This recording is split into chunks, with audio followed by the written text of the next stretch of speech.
Oi gente, eu sou a Duda e hoje nós vamos conversar sobre V de Vingança, de Alan Moore e David Lloyd.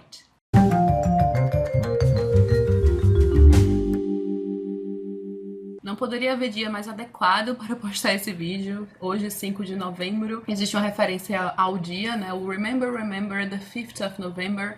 Lembrem-se, lembrem o 5 de novembro.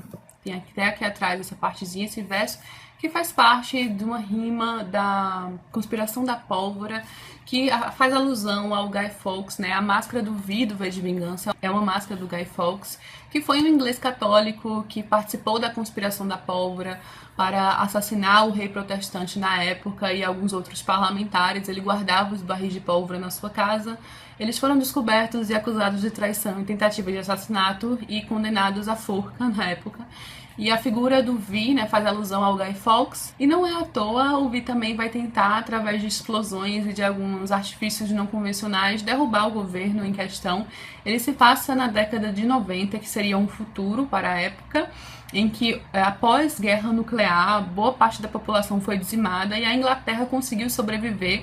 Mas depois disso, um grupo fascista tomou o poder. Então existe esse governo totalitário que particularmente comanda a vida das pessoas, não há mais liberdade de expressão, as pessoas são vigiadas a todo momento, tanto através de câmeras de vídeo como voz. Isso lembra muito a ambientação também do livro 1984, então tem faz alusão um pouco a isso, e algumas outras histórias também inseridas aqui no meio.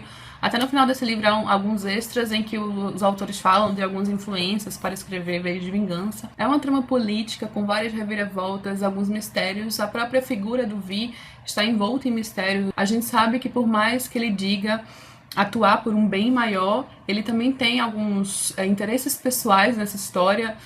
É uma espécie de vingança, né, como o próprio nome diz, e também libertação de toda essa prisão em que eles vivem, não apenas uma prisão física, mas mental. Tem uma cena que é completamente emblemática da história, eu até acabei marcando na hora, em que o Vi está tendo uma conversa com a Estátua da Justiça, em que ele vai dizer que rompeu com ela, né? Rompeu com a dama da justiça que ele outrora acreditou. Aí ele fala que a infidelidade da justiça o arremessou nos braços dessa uma nova amante.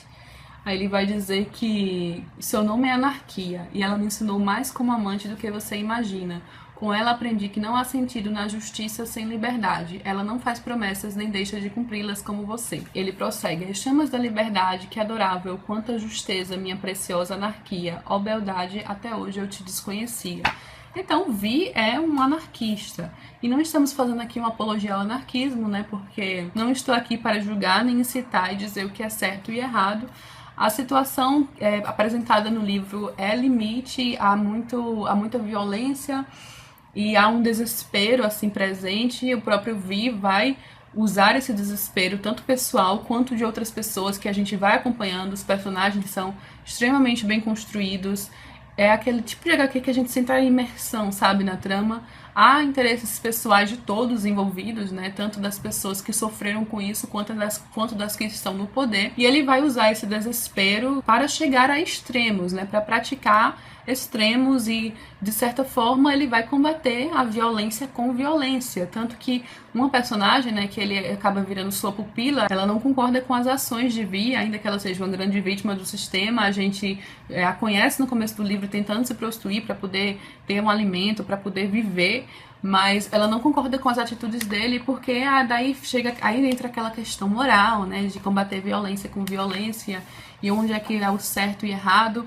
O Vi adota a anarquia, né? Ele fala que é uma forma de destruição para que outros cheguem e construam uma nova sociedade. E é aquela coisa, existem situações e situações, então não há como julgar dependendo, né, do extremo em que as pessoas estejam vivendo. Eu não vou aqui fazer uma apologia à anarquia, nunca que faria isso.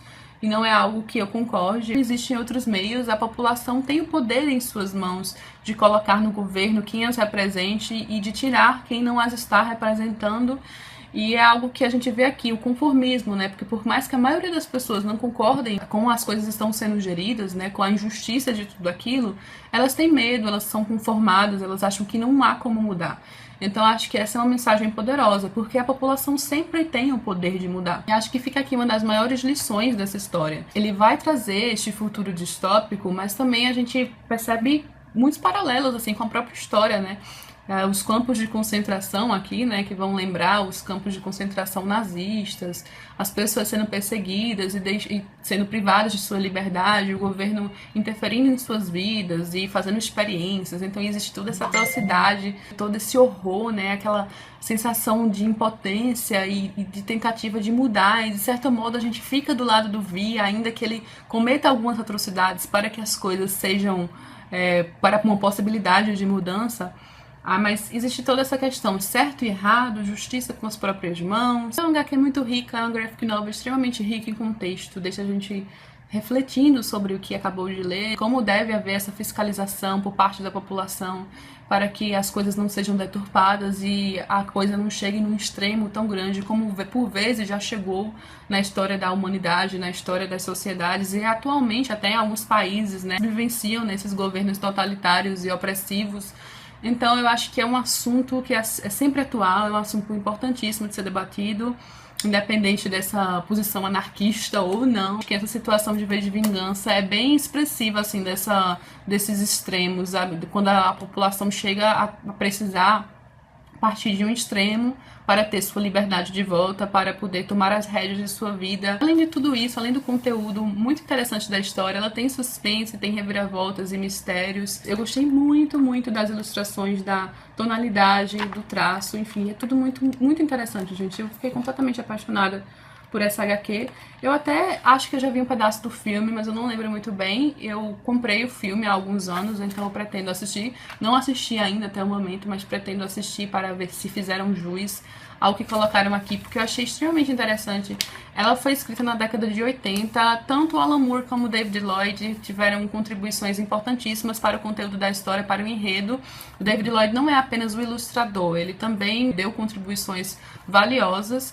E ela começou a ser escrita na década de 80, mas terminou apenas no final da década, quando recebeu uma edição, eu acho, especial, completa, pela DC Comics, pelo selo Vertigo, se eu não me engano. E fica aqui a dica dessa HQ incrível, V de Vingança, um graphic novel interessantíssima, tornou-se uma das minhas graphic novels favoritas, e é o tipo de graphic novel que me deixa ainda mais ansiosa por mais graphic novels, porque eu não tenho tanto contato com essas histórias em quadrinhos, né, com novelas em quadrinhos, novelas gráficas, né, sendo bem romances gráficos, sendo bem literal, e, gente, tão bom quanto um livro pode ser.